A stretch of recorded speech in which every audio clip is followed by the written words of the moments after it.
मतलब बनाने की कोशिश करती हूँ, जैसे अगर यूजी के बच्चे या बीएमएस के बच्चे जुड़ते हैं तो उनको भी फ़ायदा हो।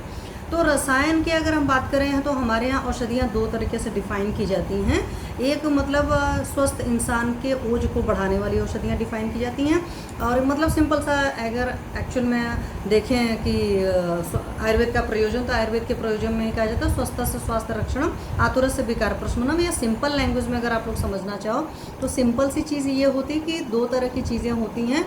एक होता है कि बीमार इंसान के लिए, मतलब बीमारी में खाते हैं, जैसे आप दवाएं होती हैं, और एक आप डेली खाना खाते हो, या कुछ ऐसी चीज़ें भी होती हैं जो आपके सिर्फ स्वस्थ मतलब हेल्दीनेस को या स्वस्थता को या स्वास्थ्य को मेंटेन रखती हैं, बैलेंस रखती हैं, आप स्वस्थ रहते हैं। तो एक होता है कि नॉर्मल स्वस्थ होने पर जो चीज़ों का सेवन करेंगे, और एक दूसरी चीज़ है जो आप बीमार होने पर सेवन करते हो। तो इस तरह की 2 तरह की औषधियाँ होती हैं, जो हमारे चरक जी ने उसके लिए साफ साफ बोला है।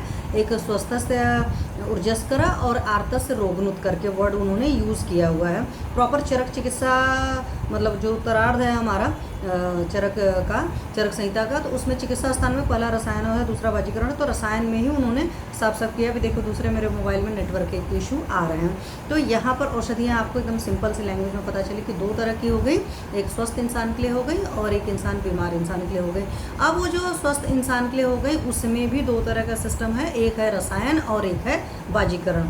तो रसायन क्या होता है, रसायन का क्या फ़ायदा होता है, बहुत सारे लोग को जो आयुर्वेद के स्कॉलर जुड़े होंगे उनको एक सिंपल सा तो हर किसी को याद रहता है, लाभोपाय सस्ता नाम रसादी नाम रसायनम, मतलब बहुत सारे प्रॉफिट है। अगर आप सुनोगे प्रॉफिट, क्यों मैंने बात किया कि आचार रसायन से पहले हमें रसायन के बारे में बताएं, और आचार का मतलब होता है कोड ऑफ कंडक्ट, जो बिहेवियर हमारा होता है, तो उस पर इसी वजह से मैं इन चीज़ों के ऊपर आपसे आज आप बात कर रही हूँ। तो रसायन मतलब औषधि 2 तरह की हो गई, और मतलब सोचो टीचर की तरह ही आप लोग को बता रही हूँ। तो रसायन हो गया, और रासायनिक वाजीकरण हो गया। वाजीकरण मतलब वाइटल फोर्स को बढ़ाता है, मेल पावर को भी बढ़ाता है, बहुत सारी चीज़ें। ऐसा नहीं होता कि सिर्फ मेल पावर को बढ़ाने के लिए वाजीकरण औषधियाँ होती हैं, वाजीकरण औषधियाँ बहुत सारी चीज़ों के लिए होती हैं। तो रसायन के क्या क्या फ़ायदे होते हैं सबसे पहले उस पर बात करेंगे। तो हमने